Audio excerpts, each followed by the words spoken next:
Tout a commencé par un matin gris et froid à Paris. J'étais assise sur le parquet stratifié de mon petit studio dans le 17e arrondissement. C'était le seul refuge que m'avait laissé ma mère. Les rayons du soleil filtraient à travers la fenêtre et faisaient danser les grains de poussière dans l'air. Mais je ne regardais que le papier froissé et officiellement scellé que je tenais dans ma main. Avis d'expulsion. Cette enveloppe glissée sous ma porte annonçait la fin de ma vie. Les mots résonnaient dans ma tête comme des coups de marteau. Société Générale. Diritas, Artoditepres, Tossiast, BNP Paribas, n'est prêt à la consommation. Nipetes, Moissabavites, Vadies, hypothèque. Je me souviens vaguement de mes larmes tombant sur les logos arrogants des banques. Ces dettes n'étaient pas les miennes. Cette vie n'était pas la mienne, c'était celle de mon père. Ou plutôt, la fausse vie que mon père avait construite à travers moi. Mon père, Gérard Dubois. Vu de l'extérieur, c'était un vrai gentleman français. Avec ses cheveux argentés, ses costumes coûteux et son sourire charismatique et rassurant qui vous donnait l'impression d'être le centre du monde, après la mort de ma mère, il était mon seul soutien dans la vie. Je l'adorais. C'était mon héros. Il y a 6 mois, il est venu me voir avec sa voix rassurante. « Vivienne, ma fille », m'a-t-il dit en posant sa main sur mon épaule. J'ai trouvé une opportunité incroyable près d'Avignon. C'est l'opportunité de notre vie. Nous allons créer un petit coin de paradis en Provence. Des champs de lavande, un petit hôtel de charme. Mais nous devons agir très vite. Les banques me font des difficultés administratives. J'ai besoin de ton casier vierge. Moi, Vivienne Dubois, 28 ans, une jeune fille naïve qui virevoltait autour de son père, gagnant péniblement sa vie dans une petite agence de marketing à Paris, je l'ai cru. Je n'ai pas seulement contracté des crédits à la consommation à mon nom. J'ai également hypothéqué le petit studio sans aucune dette que ma mère m'avait laissé. J'ai transféré tout l'argent, des centaines de milliers d'euros, sur le compte qu'il disait avoir ouvert au Luxembourg pour investir, de mes propres mains. Et ensuite, le silence. Au début, j'ai reçu des messages disant « J'ai beaucoup de réunions, ma fille, je t'appellerai ». Puis les messages ont cessé. Les téléphones ne répondaient plus. Les emails me revenaient avec le message « Compte introuvable ». Mon père, Gérard Dubois, s'était évaporé. Assise sur le parquet, l'avis d'expulsion à la main, j'ai entendu frapper à la porte. Des coups secs, rythmés, impatients. Ce n'était pas un ami qui venait me rendre visite. C'était un huissier de justice. Je n'ai pas ouvert la porte. Je suis restée assise, le bruit du monde extérieur s'est tu. La seule chose que j'entendais, c'était les battements désespérés et sourds de mon cœur dans ma poitrine. C'était le moment où j'ai touché le fond. J'avais été poignardée dans le dos, non pas par l'homme en qui j'avais le plus confiance, mon propre père, mais en plein cœur, je vous préviens. La fin de cette histoire incroyable n'est pas celle que vous attendez. Ce n'est pas l'histoire d'un effondrement, mais celle d'une renaissance. Avant de commencer, si vous croyez vous aussi que la justice finit toujours par triompher, de la manière la plus inattendue, assurez-vous d'être abonné à notre chaîne et d'appuyer sur cette petite cloche pour découvrir d'autres histoires de ce genre. Car ce que vous allez entendre dans quelques instants prouvera que toucher le fond n'est pas une fin, mais au contraire un nouveau départ.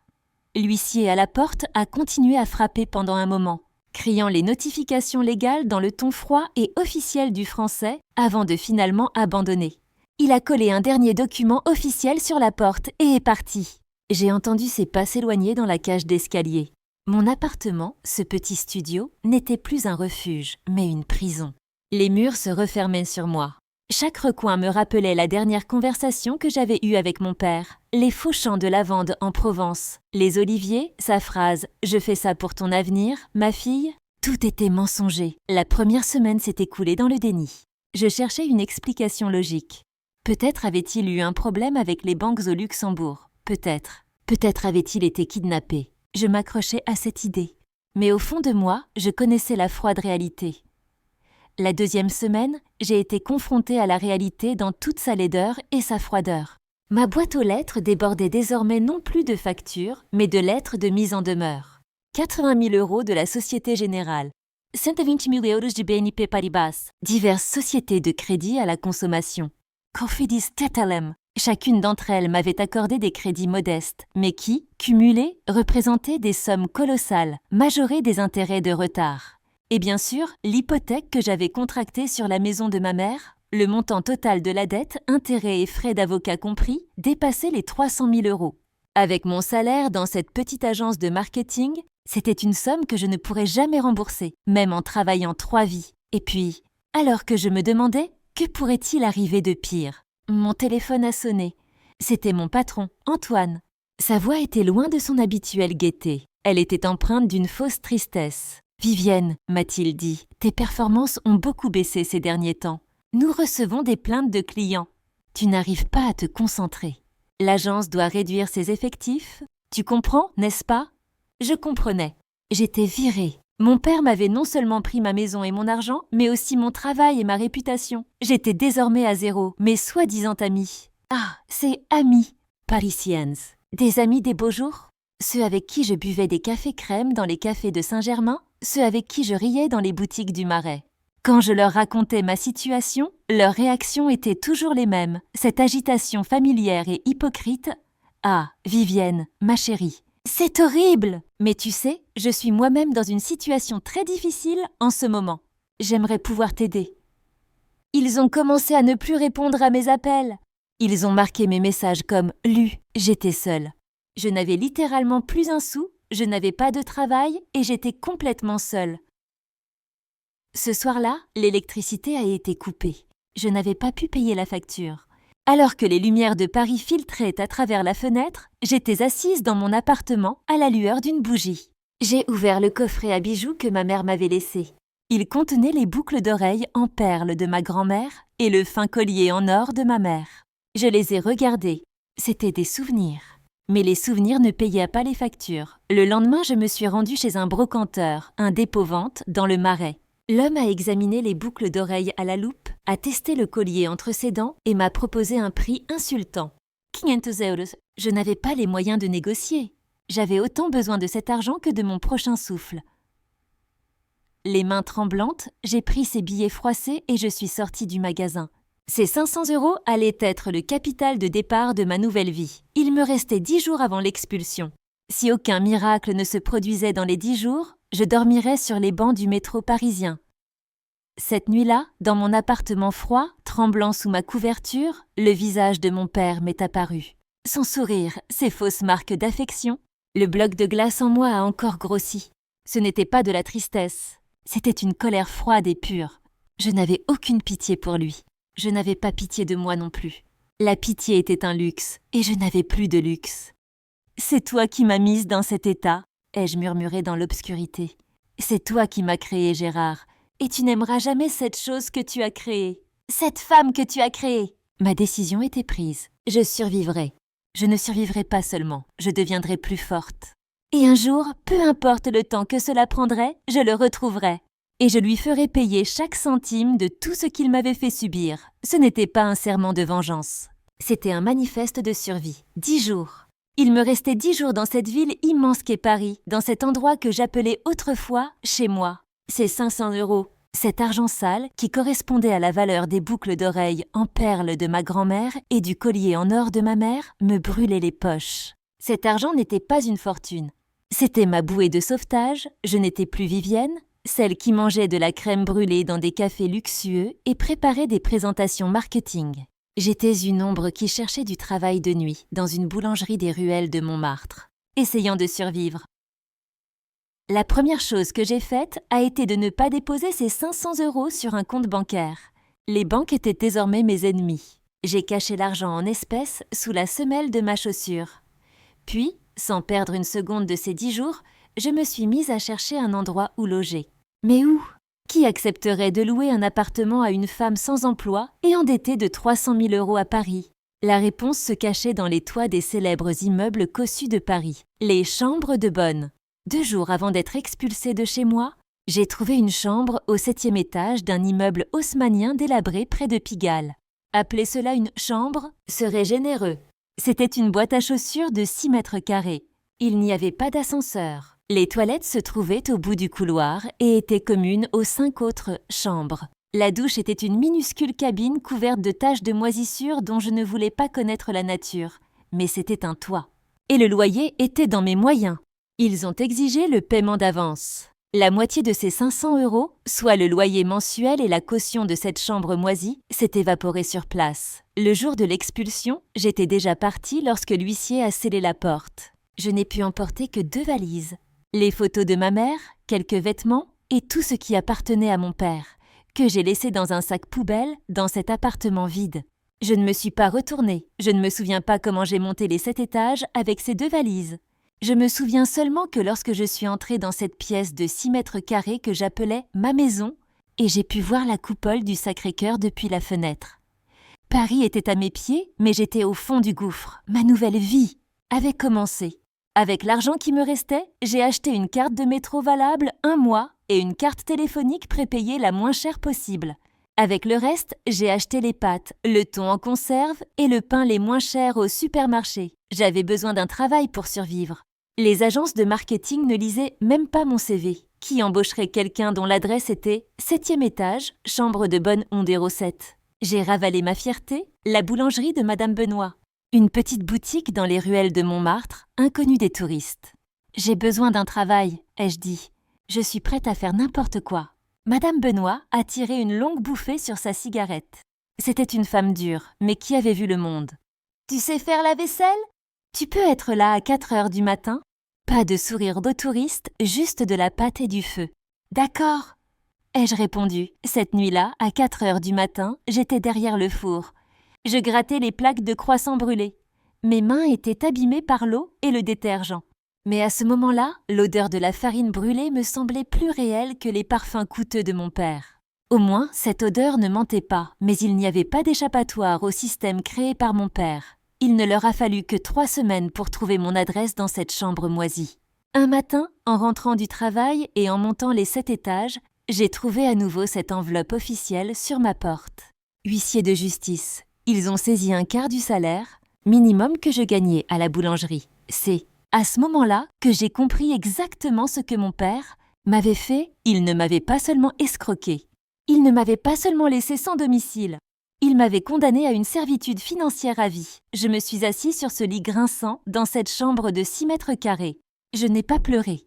Les dernières larmes qui s'étaient accumulées en moi depuis 2 ans avaient éché. Le bloc de glace qui était en moi s'était transformé en un diamant incassable. Il m'avait poussé dans un bourbier. Plus je me débattais, plus je m'enfonçais. Plus je me noyais dans les intérêts, plus je mourais lentement dans ce bourbier. Après ce jour-là, j'ai commencé à travailler comme serveuse dans un café pendant la journée. La nuit, je travaillais dans une boulangerie.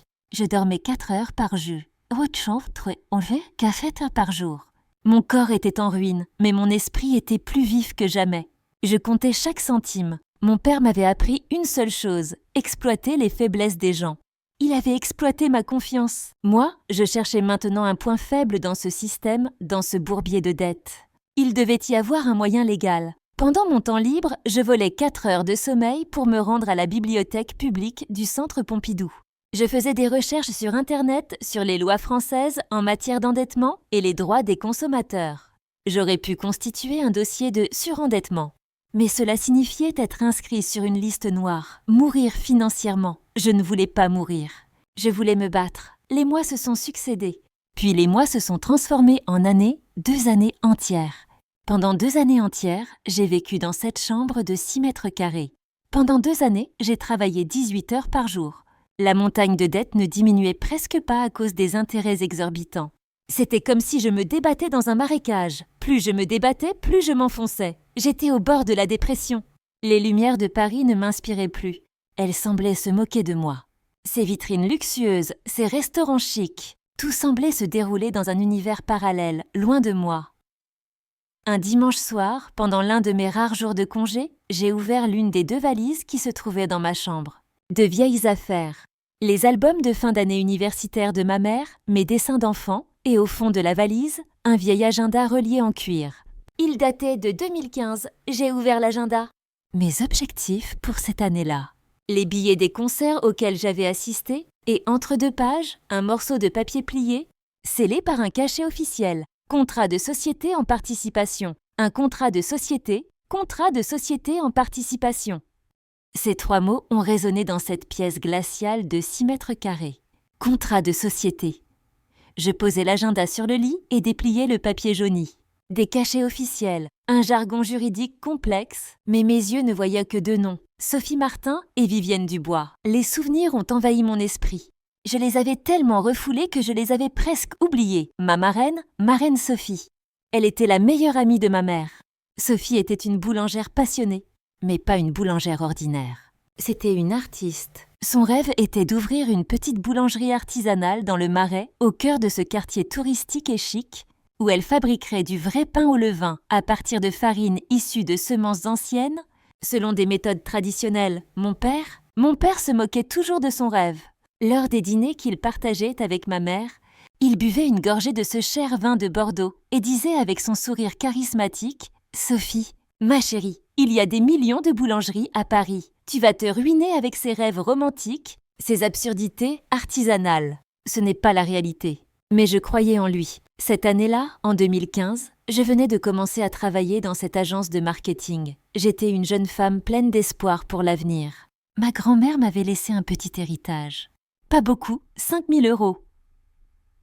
Dès que mon père a entendu parler de cet argent, ses yeux se sont mis à briller. « Donne-moi cet argent, ma fille », m'a-t-il dit. « Je vais le placer en bourse. Avec mon fonds au Luxembourg, je te ferai gagner 10 fois plus. » Pour la première fois de ma vie, je ne l'ai pas écouté. J'ai pris le chèque de 5 000 € et je suis allée directement chez Sophie. Nous nous sommes retrouvés devant la petite boutique délabrée qu'elle voulait garder, dans le Marais. « Ce n'est pas une dette, marraine », lui avais-je dit en lui tendant le chèque. « Je suis votre partenaire dans votre rêve. » Sophie avait pleuré. Elle avait utilisé cet argent pour payer la caution de la petite boutique. Mais c'était une femme honnête. Elle m'avait immédiatement emmenée chez un avocat et avait fait rédiger un contrat officiel. Les 5% de part de la petite boutique qu'elles avaient baptisée Le Blé d'Or m'appartenaient légalement, même si c'était symbolique. Puis la vie a repris son cours. Ma mère est tombée malade. Il y a eu ces mois de traitement épuisants. Puis les funérailles. Sophie était aussi bouleversée que moi. Nous nous sommes revus pendant un certain temps, mais ensuite je suis retournée à elle, au monde factice de mon père où tout allait bien. À mon travail, à ma vie, Sophie s'est plongée dans son travail. Nous nous sommes perdus de vue. Et maintenant, après 2 années d'enfer, j'avais ce contrat entre les mains. Le Blé d'Or, qu'était-il arrivé à cette boutique? Curieuse, je me suis précipitée vers l'ordinateur quelques minutes avant la fermeture de la bibliothèque. Mon téléphone n'avait pas Internet, je me suis connectée au Wi-Fi gratuit de la bibliothèque. Il n'y avait même pas de place pour mon ordinateur portable dans cette pièce de 6 mètres carrés. Les doigts tremblants, j'ai tapé « Le Blé d'Or Paris ». Dans Google, ce que j'ai découvert m'a coupé le souffle. Ce n'était pas la petite boulangerie du coin que je connaissais, c'était un empire. En première page, il y avait un article du Figaro. Le Blé d'Or, la révolution du levain de Paris a conquis le Japon. J'ai cliqué sur leur site web. Tokyo, New York, Londres, Séoul, Dubaï, des pâtisseries luxueuses au design minimaliste, devant lesquelles des touristes fortunés faisaient la queue devant les vitrines. Des millions d'abonnés sur leur compte Instagram. Des collaborations avec les meilleurs chefs du monde. Et puis j'ai vu un titre dans les Échos. La date remontait à seulement 3 jours. La valeur du géant de la boulangerie artisanale, le Blé d'Or, a dépassé les 500 millions d'euros. Tous les regards sont tournés vers l'introduction en bourse imminente. 500 millions d'euros. J'ai regardé le contrat froissé et plié que j'avais entre les mains. 5%. J'ai rapidement fait le calcul. C'était impossible. Cela ne pouvait pas être vrai. Le chiffre était tellement élevé que mon cerveau refusait de le comprendre. 25 millions d'euros. Je ne me souviens pas comment je suis rentrée dans ma chambre mansardée de 6 mètres carrés cette nuit-là. La douche moisie, les toilettes dans le couloir, le lit qui grinçait. Tout cela m'est soudain apparu comme un décor de cinéma. Je n'avais pas d'action. Je n'avais pas de chèque. Je n'avais qu'un bout de papier ancré vieux de 10 ans. Ma vie, brisée par la trahison de mon père, s'accrochait désormais au rêve de ma marraine. Si c'était vrai, cela ne signifiait pas seulement que je pouvais rembourser mes dettes. Cela signifiait changer la donne. Cela signifiait réécrire les règles du jeu. Cela signifiait que c'était à mon tour de devenir le chasseur. Après cette nuit-là, dormir est devenu un luxe impossible. Mon esprit était comme un circuit automobile qui rebondissait contre les murs de cette pièce de 6 mètres carrés. 25 millions d'euros. Ce chiffre résonnait sur les murs humides de ma chambre mansardée. Lorsque je suis revenue de la bibliothèque dans ma chambre, l'ironie de la réalité m'a frappée comme une gifle. D'un côté, ce chiffre astronomique que j'avais lu dans les Échos, de l'autre, le bruit de la chasse d'eau des toilettes communes au bout du couloir. D'un côté, les succursales, Tokyo, New York, Londres. De l'autre, mon petit lit grinçant. Était-ce un rêve? Où avais-je perdu la tête après la trahison de mon père? Une fois le choc initial passé, un froid scepticisme s'installa. Ce n'était pas la colère froide de l'analyse, c'était l'horreur accablante que procure l'espoir. Le désespoir, au moins, était un sentiment stable. On savait à quoi s'attendre. Mais l'espoir était dangereux. Si cet espoir n'était pas réel, je vivrais une chute aussi terrible que si j'avais sauté du 7e étage de cette chambre de bonne. Cette fois, ma chute serait bien plus mortelle que la trahison de mon père. Le lendemain, à la boulangerie, alors que je pétrissais la pâte à côté de Madame Benoît, mes mains tremblaient. « Vivienne, tu vas bien ?» m'a-t-elle demandé de sa voix grave en tirant une bouffée de sa cigarette. « Ces derniers jours, tu es comme un fantôme. Tu as la tête ailleurs. » « Je suis juste fatiguée, madame. » Ai-je menti? En réalité, je n'étais pas fatiguée. J'étais terrifiée. Et si c'était une erreur d'écriture? Et si ces 5% s'étaient évaporés au fil des années avec les augmentations de capital? Je ne connaissais pas les termes boursiers, mais je savais comment fonctionnaient les escrocs. Peut-être que ces 5% n'étaient plus que 0,005%. Et si Sophie ne se souvenait pas de moi? Et si elle faisait comme mon père? Non. J'ai immédiatement chassé cette pensée de mon esprit. Sophie était la meilleure amie de ma mère. Elle était différente. Elle devait l'être. La voix de mon père résonna dans mes oreilles. « Tu vois toujours petit, Vivienne. Ton ami boulanger est un rêveur, tout comme toi. Vous allez tous les deux faire faillite. » Peut-être avaient-ils échoué. Ces articles étaient-ils faux? Non, le Figaro et les Échos ne publiaient pas de fausses informations. Je devais réfléchir de manière stratégique. Je devais sortir de la psychologie de la victime. Dans mon analyse, je n'étais plus Vivienne, l'apprentie boulangère endettée. J'étais une potentielle multimillionnaire. Et je devais me comporter comme telle. Après le travail ce jour-là, je me suis précipitée à la bibliothèque. Je ne pouvais pas appeler Sophie. Qu'est-ce que j'allais lui dire? « Bonjour marraine, c'est moi, Vivienne. Tu sais, ta filleule qui vit dans un grenier à Pigalle et qui a 300 000 € de dette, est-ce que je peux avoir mes 25 millions ?» C'était pitoyable. C'était de la faiblesse. Non, j'étais actionnaire. Et je devais me comporter comme telle. J'ai trouvé le site web officiel de Le Blé d'Or. Élégant, minimaliste, luxueux. Dans la section « À propos de nous », il y avait une photo souriante de Sophie Martin. Aux fondatrice et PDG. Comment la contacter? Un message envoyé à l'adresse email de la PDG serait probablement supprimé sans être lu, sans doute par un assistant. J'ai essayé LinkedIn. Son profil comptait des centaines de connexions et des dizaines d'éloges. Je lui ai envoyé une demande de connexion. Je ne savais pas quoi écrire dans le message. « Bonjour marraine, je suis… » Cela semblait tellement pathétique, tellement opportuniste. J'ai abandonné. En dernier recours, je suis allée dans la section « Relations avec les investisseurs » du site web de l'entreprise. Et là, je l'ai trouvé. Un communiqué de presse sur le processus d'introduction en bourse et le nom du cabinet d'avocats qui gérait ce processus. Cohen & Dubois, le nom de famille de mon père. Dans le silence de la bibliothèque, j'ai senti mon sang se glacer. Ce n'était pas possible. Ce n'était pas possible.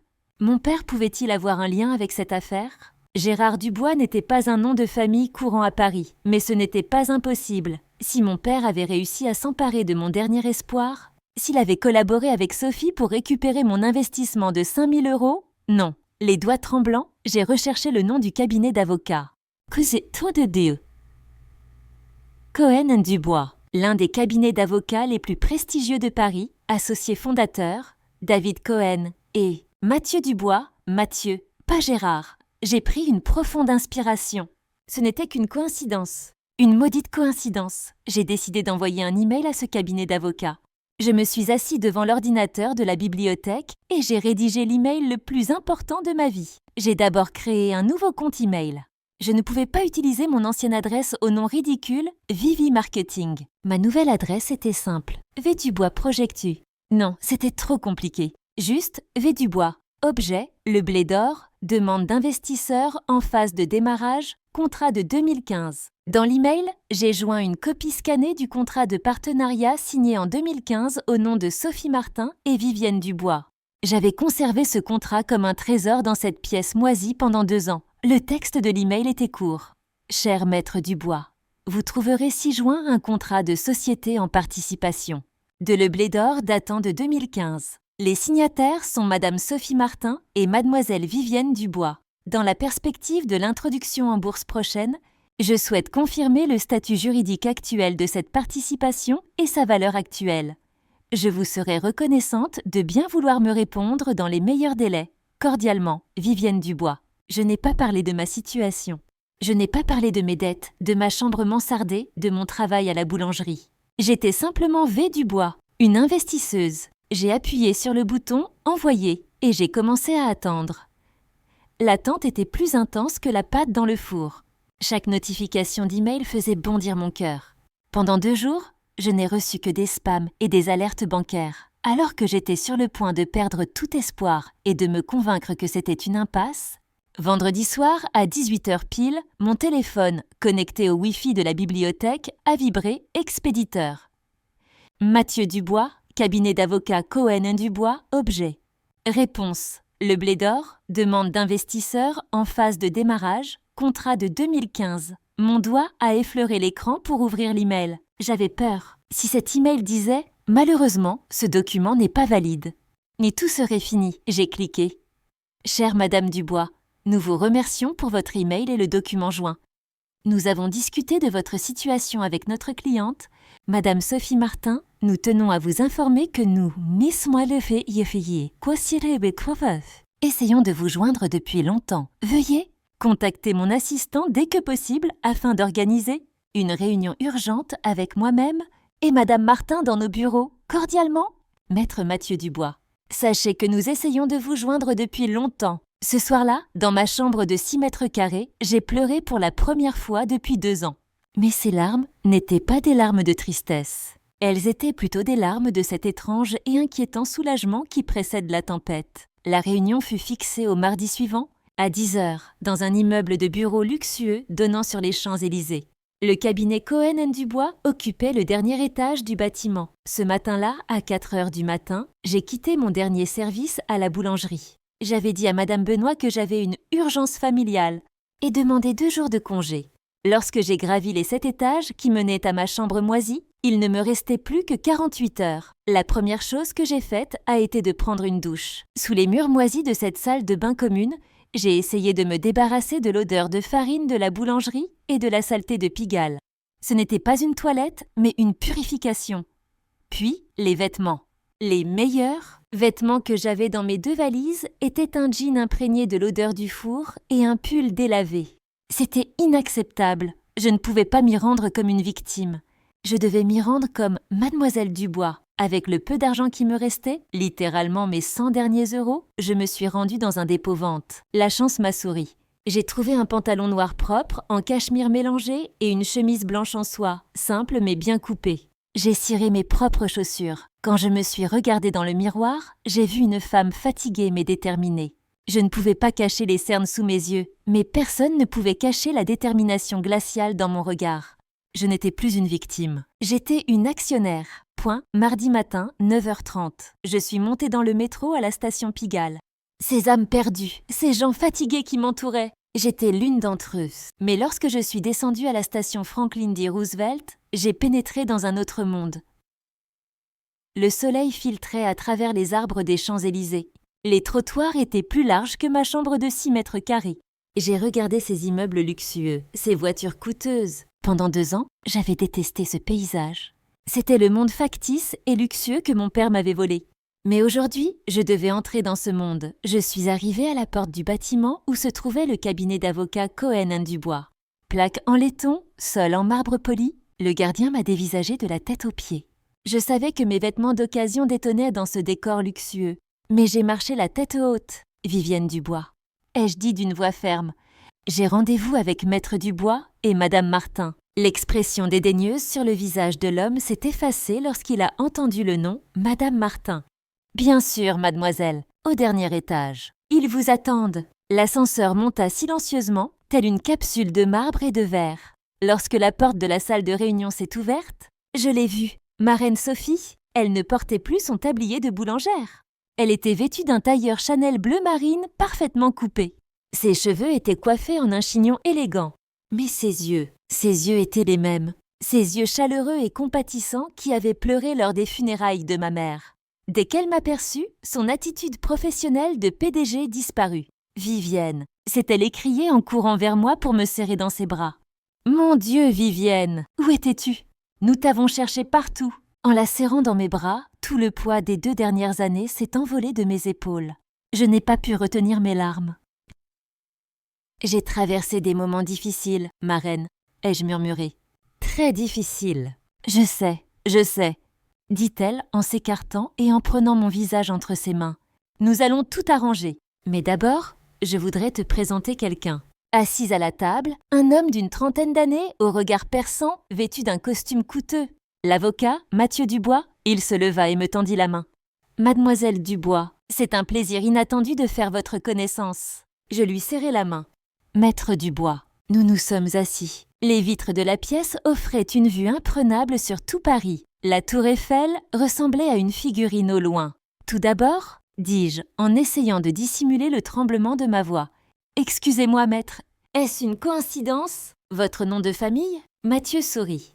À cet instant, la tension dans la pièce s'est apaisée. Je savais que ce serait votre première question. « Non, mademoiselle, mon père est médecin, pas avocat. Et il ne s'appelle pas Gérard. C'est juste une coïncidence. Mais votre nom de famille n'a pas échappé à notre attention dans notre liste d'investisseurs. » Sophie me prit la main. Fermement. « Vivienne, dit-elle. Ton père, je sais qu'après le décès de ta mère, il ne s'est pas occupé de toi. Mais j'avais promis à ta mère.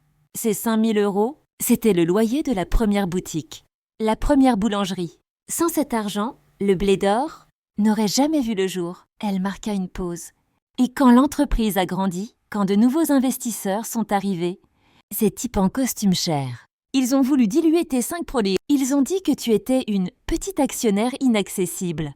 Je ne l'ai pas permis. » Mathieu intervint. « Mais techniquement, Madame Martin a protégé ses actions de son portefeuille personnel. Légalement, vos 5% ont été protégés en tant qu'actions fondatrices et n'ont jamais été dilués. » Sophie murmura. « C'est l'héritage de ma mère, tu comprends.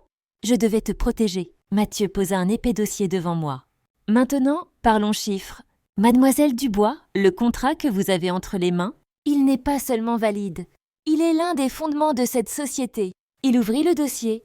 Selon l'évaluation actuelle, la valeur d'introduction en bourse de Le Blé d'Or, en fait, elle a été mise à jour ce matin. Elle a été fixée à 600 millions €. Il marqua une pause. Il me regarda dans les yeux. Je me suis souvenu du calcul que j'avais fait dans cette pièce de 6 mètres carrés. Plus de 500 millions, je murmurai, 25 millions. Mathieu secoua la tête. Non, mademoiselle, j'ai cru que mon cœur s'était arrêté. C'était fini. Je m'étais trompée dans mes calculs. 5% de 600 millions, dit Mathieu avec un léger sourire. Cela fait 30 millions d'euros. 30 millions d'euros? Entendre ce chiffre était très différent de le calculer. J'avais la tête qui tournait. J'avais la nausée. J'ai dû m'agripper à ma chaise. Mais, a dit Mathieu. Et ce mais m'a fait plus peur que la trahison de mon père. Mais nous avons un problème.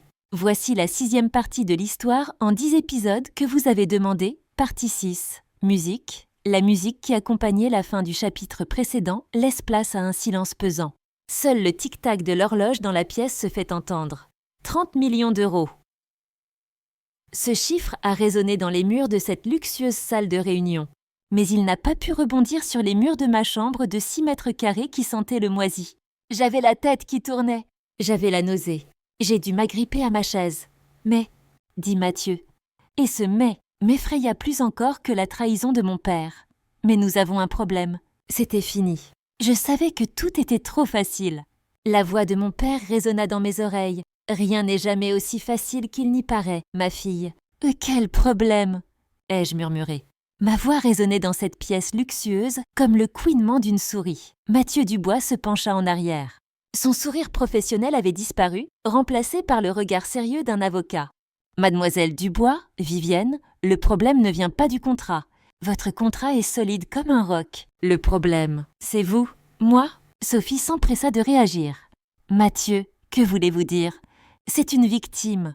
C'est justement pour cela, Sophie, dit Mathieu patiemment, sans détourner son regard de moi. Écoutez, Vivienne, à l'heure actuelle, sur le papier, vous êtes l'une des femmes les plus riches de France. Avec une valorisation de 600 millions d'euros pour le blé d'or, vous détenez 5% des parts fondatrices. Il marqua une pause et ouvrit un autre dossier devant lui. Et en même temps, dit-il en lisant le dossier, vous vivez à Pigalle, au 7e étage, dans une chambre de bonne de 6 mètres carrés. À votre nom, il y a une dette totale de plus de 340 000 euros, intérêts compris auprès de la Société Générale et de BNP Paribas, entre autres. Un quart de votre salaire a été saisi par huissier. Légalement, vous êtes en situation de surendettement. Sophie en a le souffle coupé. Quoi ? 340 000 euros ? Vivienne, qu'est-ce que c'est que ça ? Quelle dette ? Je ne pouvais pas les regarder. Je fixais le sol, ce tapis coûteux tissé à la main. La honte me brûlait plus que le froid que j'avais ressenti pendant 2 ans. Mon père, murmurai-je. Il a hypothéqué l'appartement de ma mère. Il a contracté des emprunts à mon nom. Il a dit qu'il allait acheter un terrain en Provence. Puis, il a disparu. La main de Sophie serra la table comme une pince. Gérard, cet homme! J'ai toujours détesté cet homme. Je le savais. Je savais qu'il ferait une chose pareille. Calme-toi, Sophie, dit Mathieu. Arrête de penser avec tes émotions. Pense stratégiquement. Vivienne, ce n'est pas seulement une tragédie personnelle. C'est une catastrophe pour notre introduction en bourse. Je ne comprenais pas. Quand j'aurai l'argent, je rembourserai mes dettes, dis-je. C'est justement le problème, dit Mathieu. Vous ne pouvez pas les rembourser avant l'introduction en bourse, parce que cet argent ne vous appartient pas encore techniquement. Et lorsque nous présenterons notre dossier à l'AMF pour les investisseurs potentiels, ils examineront tous les actionnaires clés. Savez-vous ce qui se passera lorsqu'ils verront que l'un de nos principaux actionnaires fondateurs, c'est-à-dire vous, est associé à des crédits obtenus frauduleusement, à des saisies et à une faillite? Il a marqué une pause. Ils suspendront l'introduction en bourse. Ou pire, pour blanchir la réputation de l'entreprise, ils vous pousseront à vendre vos actions à un prix ridicule, bien inférieur à ces 30 millions. Ils vous considéreront comme un risque d'un associé à problème. À ce moment-là, j'ai compris. Même depuis sa tombe, mon père continuait à m'étouffer. Même à l'aube de cette incroyable fortune, il me retenait prisonnière de ses chaînes de dettes. Sophie s'écria « C'est absurde, je vais appeler ces banques immédiatement. Je vais transférer cet argent depuis le compte de Le Blé d'Or. 340 000 euros. Ce n'est même pas notre chiffre d'affaires quotidien. Le problème est résolu. » Elle tendait la main vers son téléphone, mais je posai ma main sur la sienne. Non. Ma voix résonna dans cette luxueuse salle de réunion. Elle ne tremblait pas. Elle n'avait pas peur. C'était la voix d'une femme qui travaillait à 4 heures du matin dans une boulangerie, qui gravissait 7 étages à pied et qui se battait depuis 2 ans pour survivre. Ils m'ont tous deux regardé avec étonnement. « Non, ma reine, » ai-je dit en fixant Sophie du regard. « Pas avec ton argent, pas avec l'argent de l'entreprise. Et pas avec mon argent futur, non plus. » Je reculai et croisai les bras. Le diamant de glace qui était en moi, cette colère froide, avait désormais pris le dessus. « Sophie, tu ne vas pas payer mes dettes.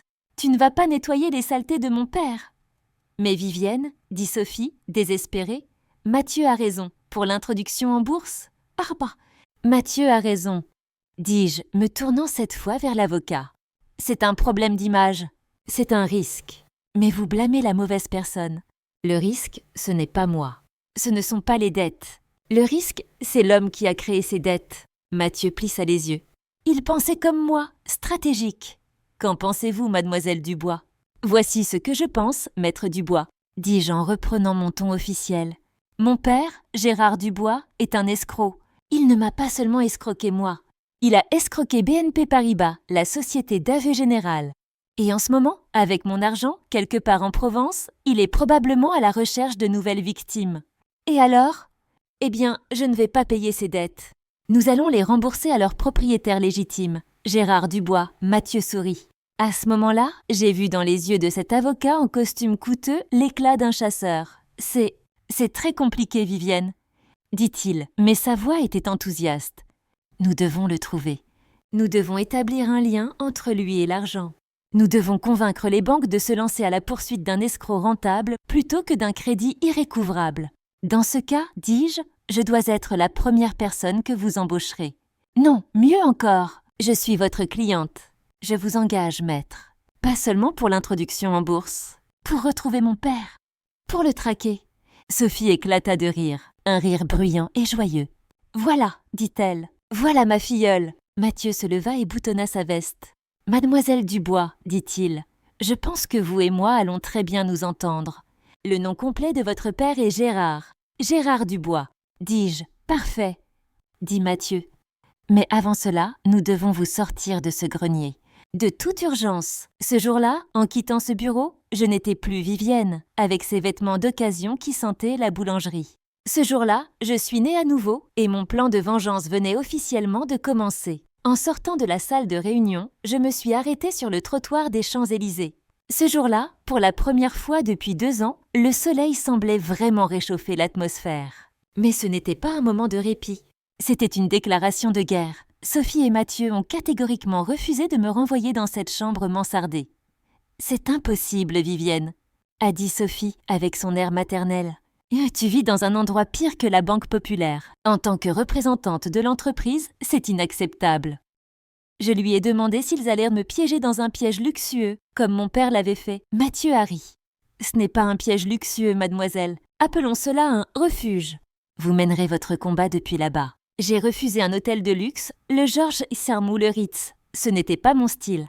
C'était celui de mon père. Au lieu de cela, j'ai agi avec prudence. Je suis retournée dans le Marais, là où se trouvait la première boulangerie du Blé d'Or. Le cabinet d'avocat de Mathieu m'a trouvé un appartement sûr, propre et surtout anonyme, près de la place des Vosges.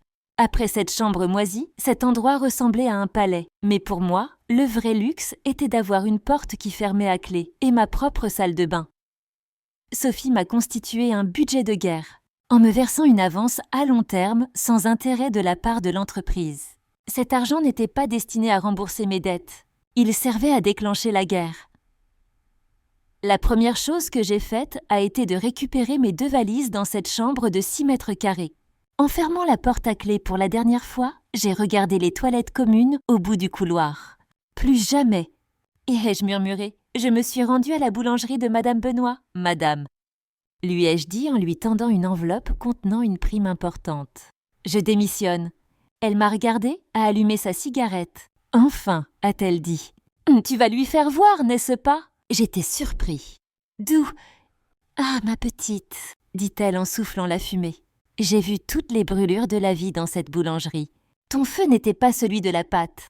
C'était le feu de la vengeance. Va et brûle-les. Je l'ai serré dans mes bras. « Oh toi, lui ai-je dit, tu as cru en moi alors que personne ne le faisait. Je ne l'oublierai jamais. » De retour dans mon nouvel appartement, Mathieu et moi avons installé notre cabinet de guerre. La table était couverte d'ordinateurs portables, de dossiers juridiques et de tasses de café. « Trouver Gérard Dubois, a dit Mathieu, ne sera pas comme chercher une aiguille dans une botte de foin. Ce genre d'homme laisse toujours une trace. Une trace luxueuse. Oh, on ne peut pas aller voir la police ? Non, a répondu Mathieu d'un ton catégorique. Si vous allez voir la police, cela sera considéré comme un conflit familial. Ah, le père a escroqué sa fille, c'est tragique. Cela donnera lieu à une longue bataille juridique et vous ne récupérerez jamais votre argent. Gérard a probablement déjà tout mis au nom de cette jeune femme. La jeune femme, Mathieu marqua une pause. Je suis désolée, nous y venions. Nous allons le frapper non pas par des moyens légaux, mais par des moyens financiers. Comment? C'est un escroc, dit Mathieu. Et quelle est la plus grande faiblesse des escrocs? La cupidité. J'ai examiné le projet immobilier dans lequel votre père a investi. Il a des petits associés et le projet manque de liquidité. L'argent de votre père n'a pas suffi. Il a besoin de plus. Le plan était simple. Mathieu allait infiltrer le projet au nom d'un mystérieux fonds d'investissement basé en Suisse. En réalité, ce fonds était une société écran que j'avais créée avec l'avance que Sophie m'avait accordée. Nous allions donner un coup de main à mon père, qui cherchait davantage d'argent pour terminer le projet qu'il avait commencé avec l'argent qu'il m'avait volé. Une semaine plus tard, Mathieu était en réunion avec mon père dans cette luxueuse villa d'Aix-en-Provence. De mon nouvel appartement à Paris, j'écoutais tout en direct au téléphone, en mode conférence. « Monsieur Dubois », dit la voix professionnelle et froide de Mathieu. « Votre projet est formidable. Mes clients, c'est-à-dire le fonds suisse, souhaitent investir 2 millions d'euros dans le projet. Mais ils ont une condition. J'ai entendu la voix de mon père. Cette voix assurée, charismatique, détestable. Quelle est votre condition, maître? Mes clients veulent le contrôle total du projet, c'est-à-dire la majorité des parts. Votre investissement actuel est insignifiant par rapport à notre fonds. Nous vous rembourserons votre investissement, plus 10% de bénéfices. Mais ensuite, vous devrez vous retirer complètement du projet. » Il y eut un silence. Je pouvais entendre les rouages tourner dans le cerveau de mon père. Il avait volé l'argent, l'avait investi dans un projet et maintenant, sans rien faire, il allait en sortir avec 10% de bénéfices. C'était une offre de rêve pour un escroc comme lui. Marché conclu, dit mon père, sans pouvoir cacher la cupidité dans sa voix. Lorsque je raccrochais le téléphone, je souriais. Mon père venait d'accepter de me vendre pour une somme bien inférieure à celle qu'il m'avait volée, le projet qu'il avait lancé avec l'argent qu'il m'avait volé. La première étape du piège était terminée, la première étape du plan était terminée. Mon père, Gérard, avait mordu à l'hameçon. Il m'avait vendu le projet qu'il avait lancé avec l'argent qu'il m'avait volé, à moi, c'est-à-dire au fonds secret suisse. Un paiement important, comprenant le coût du projet et son bénéfice, de 10%, avait été versé sur son compte. Cet argent avait été financé par l'avance que j'avais reçue de Sophie. En d'autres termes, mon père m'avait revendu l'argent qu'il avait lui-même escroqué. Mais il pensait avoir gagné cet argent propre provenant de Suisse. Le deuxième acte de la pièce allait maintenant commencer. Le jour de l'introduction en bourse, nous étions à Euronext Paris. La bourse, le terrain de jeu de ces banques, ces monstres financiers gigantesques pour lesquels j'avais hypothéqué l'appartement de ma mère. 2 ans plus tôt, je me trouvais au cœur même du système qui avait inscrit mon nom sur la liste des créances irrécouvrables. Mais cette fois-ci, je n'étais pas venue avec ma chemise blanche d'occasion et timide. Je portais un costume Yves Saint Laurent, vert foncé, fait sur mesure, que Sophie avait insisté pour que je fasse coudre. À mes pieds, des chaussures Louboutin que je n'aurais jamais pu imaginer porter lorsque je travaillais à la boulangerie. Mes cheveux avaient été coiffés par un coiffeur professionnel. Je n'étais plus l'apprentie boulangère qui vivait dans cette chambre de bonne à Pigalle. J'étais Vivienne Dubois, actionnaire fondatrice de Le Blé d'Or. Sophie, Mathieu, moi-même et tout le conseil d'administration étions dans l'immense salle de la bourse. Il y avait des caméras partout, ainsi que des journalistes du Figaro, des Échos et de Bloomberg. Le compte à rebours avait commencé. 10, 9, 8. À ce moment-là, j'ai fermé les yeux. J'ai pensé à cette chambre moisie de Pigalle, au feu du four qui brûlait à 4 heures du matin, aux brûlures sur mes mains, à la voix froide de mon père au téléphone. Le numéro que vous avez composé n'est pas en service. 3, 2, 1. La cloche a sonné. Pendant que Sophie sonnait la cloche, le code boursier, le blé d'or, a commencé à clignoter en vert sur les écrans géants. L'action avait ouvert à 50 €. En quelques minutes, sous la demande des investisseurs, il a grimpé à 55 €. Puis à 60, Mathieu s'est penché vers moi. L'avocat sérieux avait disparu, remplacé par un allié victorieux. « C'est officiel », a-t-il dit. « Bienvenue, mademoiselle Dubois. Vous êtes désormais officiellement multimillionnaire. » Ce jour-là, lorsque nous avons quitté la bourse, je n'étais plus la fille en vêtements d'occasion. Je portais un ensemble haute couture, mais c'était plus que de l'argent. C'était du pouvoir, et je savais très bien comment utiliser ce pouvoir. Nous n'avons pas fait la fête. Nous ne sommes pas allés à un dîner de célébration.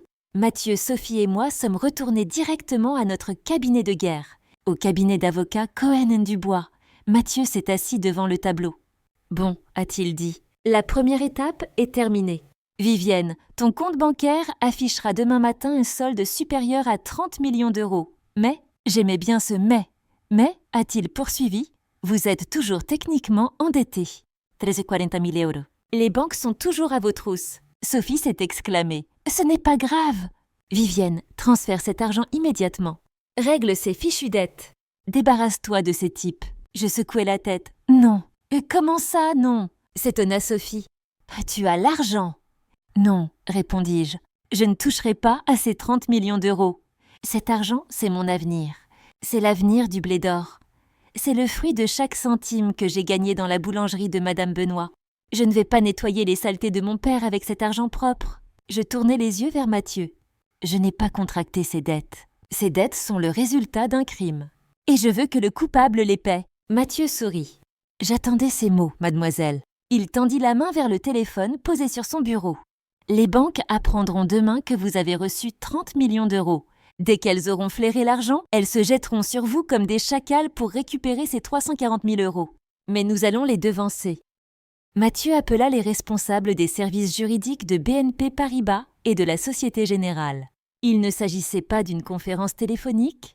Il les appela séparément de manière stratégique. J'étais dans la pièce, j'écoutais en haut-parleur. « Monsieur le directeur », a dit la voix de Mathieu, glaciale et officielle. « Je vous appelle au nom de ma cliente, mademoiselle Vivienne Dubois.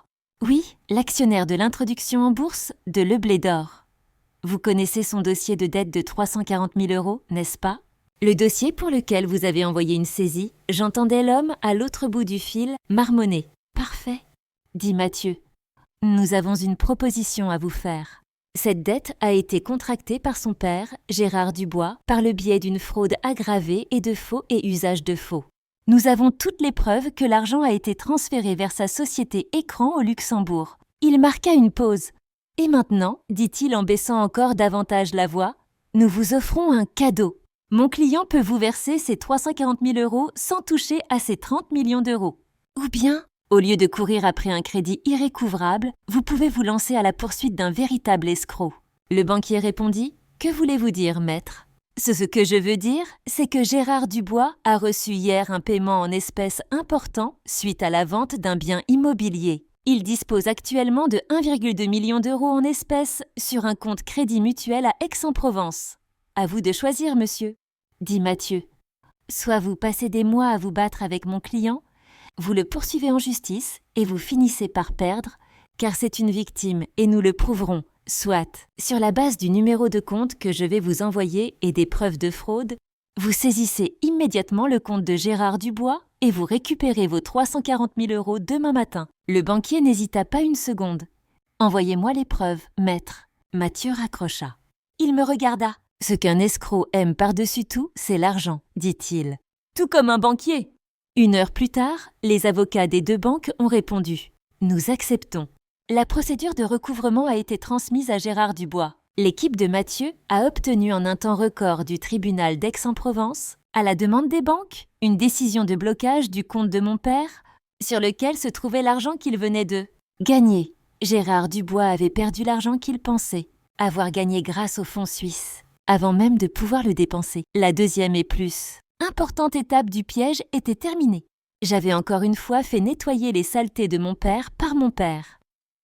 Le piège s'était refermé à la perfection, BNP Paribas et la Société Générale, grâce aux preuves et aux informations fournies par Mathieu, ont immédiatement saisi le compte de Gérard Dubois à Aix-en-Provence, qui contenait 1,2 million d'euros nouvellement gagnés.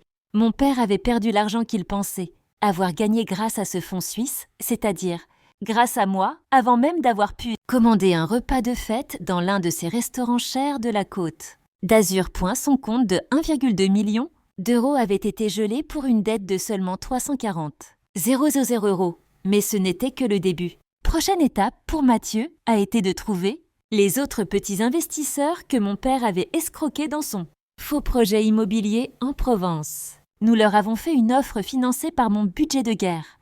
Intentez un procès contre Gérard Dubois. Nous prendrons en charge tous vos frais d'avocat et vous récupérerez l'argent que vous avez perdu.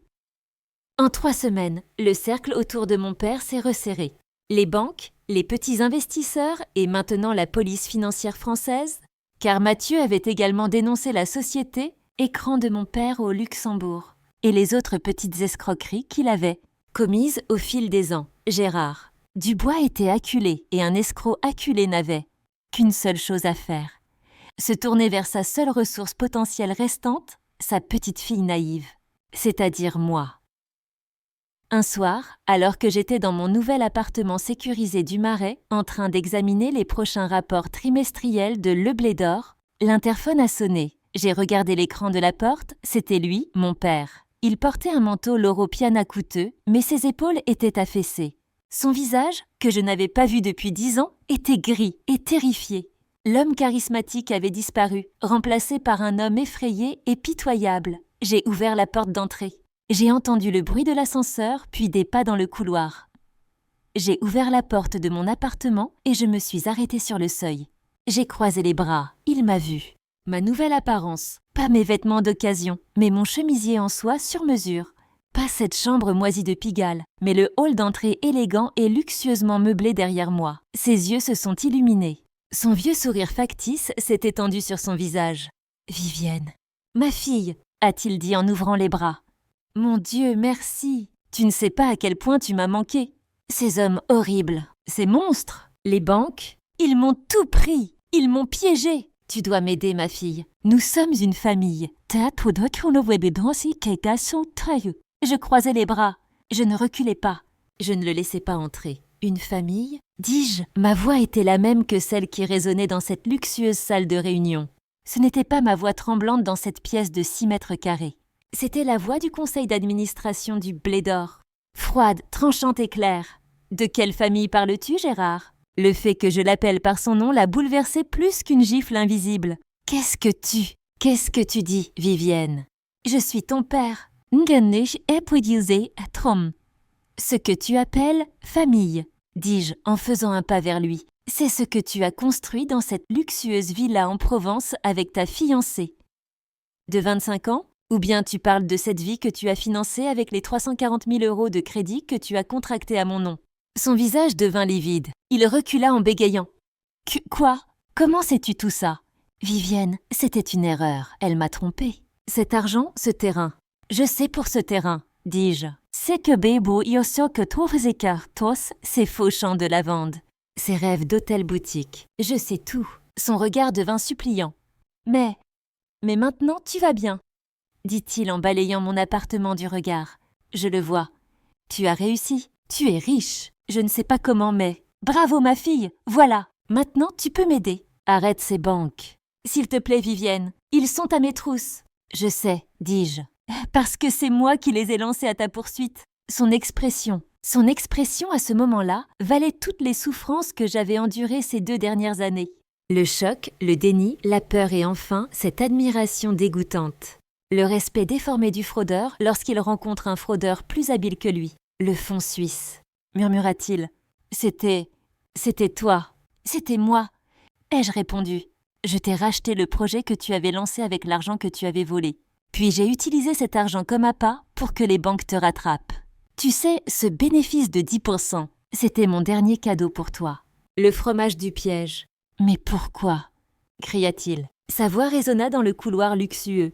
Et tu avais de l'argent ? Le Blé d'Or ? L'introduction en bourse ? J'ai tout lu. Tu valais 30 millions d'euros. Pourquoi t'es-tu donné tout ce mal ? Pourquoi ne m'as-tu pas sauvé ? Je suis ton père. Je fis mine de fermer la porte. Parce que tu m'as appris que l'argent n'avait pas d'importance, Gérard. Tu m'as appris que le pouvoir était important. Et quand tu m'as volé mon argent, tu as en fait essayé de me voler mon pouvoir. Vivienne, non. Je t'en prie, cria-t-il en poussant la porte de son épaule. Rembourse cette dette. Ces 340 000 €, ce n'est rien pour toi.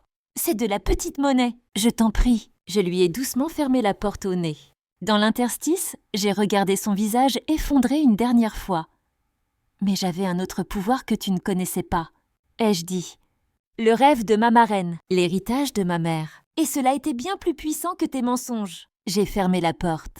J'ai tourné la clé. De l'autre côté de la porte, ses supplications, ses cris, ses insultes. Au bout d'un moment, plus que des sanglots. Et enfin le silence.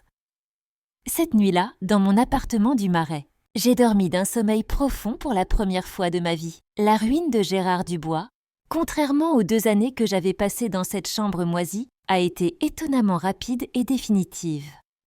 Lorsque les banques ont saisi le compte à Aix-en-Provence, elles ont récupéré les 1,2 million d'euros que mon père pensait avoir gagnés grâce au fonds suisse. Elles ont récupéré la dette principale de 340 000 € et les intérêts. Mais ce fut le début de la fin pour lui. Le piège tendu par Mathieu l'avait laissé dans une situation financière précaire. Après les saisies bancaires, la police financière française, alertée par Mathieu, a enquêté sur la société Écran au Luxembourg et sur les autres petites escroqueries commises par LE au fil des ans.